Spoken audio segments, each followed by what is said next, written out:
കേരളത്തിൻ്റെ ഭാവി തൃശങ്കുവിൽ കേരള ജനത നിരാശയിൽ. ഒരു മുന്നണിയിലും വിശ്വാസമില്ലെന്ന് ജനങ്ങൾ. അടുത്ത അസംബ്ലി തെരഞ്ഞെടുപ്പിൽ ഏത് മുന്നണിയെ പിന്തുണയ്ക്കുമെന്ന് അറിയാതെ ആശയക്കുഴപ്പത്തിലാണ്.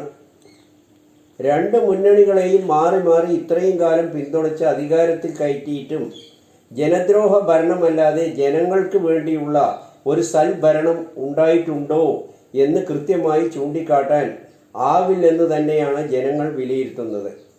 ഇന്ത്യയിലെ മറ്റു സംസ്ഥാനങ്ങളുടെ വികസന കുതിപ്പ് കാണുന്ന ജനങ്ങൾ കടുത്ത നിരാശയിലാണ്. ബഹുഭൂരിഭാഗം വ്യവസായശാലകളും അയൽ സംസ്ഥാനങ്ങളിലേക്ക് ചേക്കേറി സുരക്ഷിതമായി പ്രവർത്തിച്ചു വരുന്നു. കഴിഞ്ഞ 40 കൊല്ലത്തിലെ കേരളത്തിലെ വികസനം വിലയിരുത്തിയാൽ മറ്റു സംസ്ഥാനങ്ങളെ അപേക്ഷിച്ച് വളരെ പുറകോട്ട് പോയി. വികസനങ്ങൾ മുരടിച്ച് വെറും മദ്യത്തിലും ലഹരിയിലും ലോട്ടറിയിലും മാത്രമായി ഒതുങ്ങിയതായും ജനങ്ങൾ വിലയിരുത്തുന്നു. ജനങ്ങൾ ഇത്രയും പൊറുതിമുട്ടിയ വേറൊരു ഭരണവും കേരളത്തിൽ ഉണ്ടായിട്ടില്ലെന്ന് മുതിർന്ന അനുഭവസ്ഥർ പറയുന്നു. നിലവിലുള്ള UDF, LDF മുന്നണികളെ ഒഴിവാക്കി ഒരു മൂന്നാം മുന്നണിയെ പിന്തുണയ്ക്കാൻ ജനങ്ങൾ വർഷങ്ങളായി ആഗ്രഹിച്ചു വരികയാണ്. എന്നാൽ മൂന്നാം മുന്നണി എന്ന ജനങ്ങളുടെ സ്വപ്നം ഒരിക്കലും സാക്ഷാത്കരിക്കാൻ കഴിയില്ല എന്നും ജനങ്ങൾ വിലയിരുത്തുന്നു. നേതാക്കളുടെ പടലപ്പിണക്കങ്ങളും അധികാരമോഹവും ഗ്രൂപ്പിസവും തന്നിഷ്ടവും അഹങ്കാരവും മൂന്നാം മുന്നണിക്ക് തടസ്സമാകുന്നതും ജനങ്ങളെ നിരാശരാക്കി വരുന്നതായും രാഷ്ട്രീയ നിരീക്ഷകരും വിലയിരുത്തുന്നു. തൊട്ടതിനൊക്കെ ജനങ്ങളെ പിടിച്ചുപറി നടത്തി കൊള്ളയടിച്ച് ഉണ്ടാക്കുന്ന പണത്തിൽ ഏറെയും പങ്ക് ദൂർത്തിനും പാഴ്ചെലവിനുമായി ചെലവഴിക്കുന്നു. സാമ്പത്തിക പ്രതിസന്ധിക്ക് പരിഹാരം കാണാതെ ട്രഷറികൾ കാലിയായി പദ്ധതികളും വികസനങ്ങളും മുടങ്ങുന്നതായും വ്യാപക പരാതികളാണ് ഉയരുന്നത്. മറ്റു സംസ്ഥാനങ്ങളിൽ ജനങ്ങൾക്ക് കണ്ണഞ്ചിപ്പിക്കുന്ന ആനുകൂല്യങ്ങളാണ് സർക്കാരുകൾ നൽകി വരുന്നത്. ഇന്ധനത്തിനും മദ്യത്തിനും മറ്റ് സംസ്ഥാനങ്ങളിൽ വളരെ വില കുറവാണ്. ഇവിടെ അടിക്കടി വെള്ളക്കരവും കറണ്ട് ചാർജും റവന്യൂ വകുപ്പിലെ അനിയന്ത്രിതമായി പിടിച്ചുപറിയും നടത്തുമ്പോഴും കേരളത്തിലെ മന്ത്രിമാർ ഇതെല്ലാം കണ്ടില്ലെന്ന് നടിച്ച് തങ്ങളുടെ ഭരണത്തെ വാനോളം പുകഴ്ത്തുകയാണെന്നും ജനങ്ങൾ പരാതിപ്പെടുന്നു. മറ്റു സംസ്ഥാനങ്ങളിൽ സർക്കാർ മദ്യഷാപ്പുകളിൽ വെച്ച് മദ്യപിക്കുന്നതിന് സംവിധാനമുണ്ട്.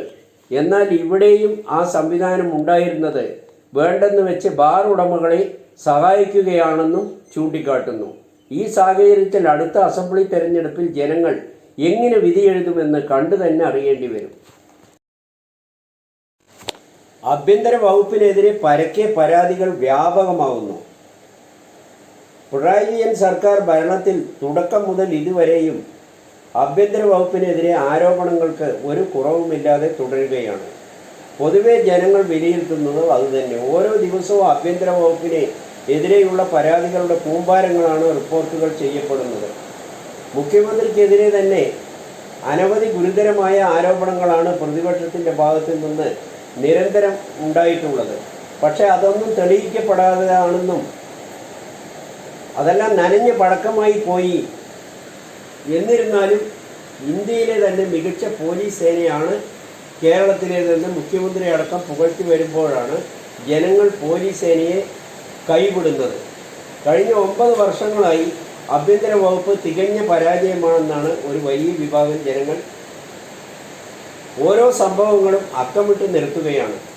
മൈക്കിൻ്റെ പേരിലും കേബിളിൻ്റെ പേരിലും കേസെടുക്കുന്ന സംഭവം വരെ അവർ ചൂണ്ടിക്കാട്ടുന്നു. ഇടതുപക്ഷ സർക്കാർ 3ാം തവണയും അധികാരത്തിൽ വരുമെന്ന് സംസ്ഥാന CPM സെക്രട്ടറി ഉറപ്പിച്ച് പറയുമ്പോഴും പോലീസ് സേനയുടെ നടപടികൾ ഇതിന് തടസ്സമാകുമോ എന്ന് LDF നേതാക്കൾ ഭയപ്പെടുന്നു.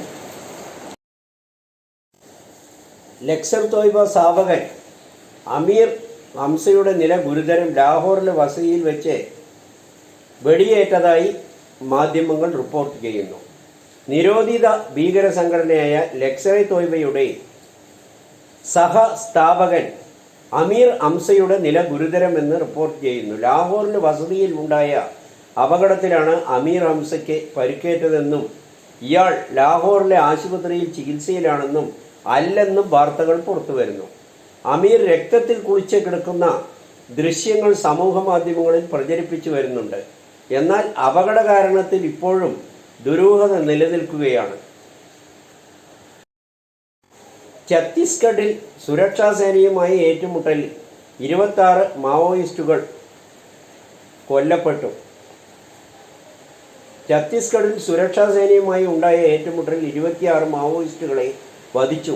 ഛത്തീസ്ഗഡിലെ നാരായൺപൂർ ജില്ലയിൽ ഇന്ന് രാവിലെയാണ് ആക്രമണമുണ്ടായത്. ജില്ലാ റിസർവ് ഗാർഡിൽ നിന്നുള്ള ജവാന്മാരാണ് DRG അബ്ദുൾ ജമദ് മേഖലയിൽ നിന്നുള്ള മാവോയിസ്റ്റുകളുമായാണ് ഏറ്റുമുട്ടൽ നടന്നത്. അബ്ജുത് മേഖലയിൽ മാവോയിസ്റ്റുകളുടെ നേതാവ് ഒളിച്ചിരിക്കുന്നതായ രഹസ്യവിവരം ലഭിച്ചതിനെ തുടർന്നാണ് നാരായൺപൂർ, ദന്തേവാഡ, ബിജോപൂർ, കൊണ്ടഗോൺ എന്നിവിടങ്ങളിൽ നിന്ന് DRG ജവാന്മാരെത്തി തെരച്ചിൽ നടത്തുകയായിരുന്നു. ഇതിനിടയിലാണ് മാവോയിസ്റ്റ് ആക്രമണമുണ്ടായത്. ഇന്ത്യൻ സംസ്ഥാനമായ ഗോവയേക്കാൾ വലിപ്പമുള്ള പ്രദേശമാണ് അബ്ജുത് എന്നാണ് അറിയുന്നത്.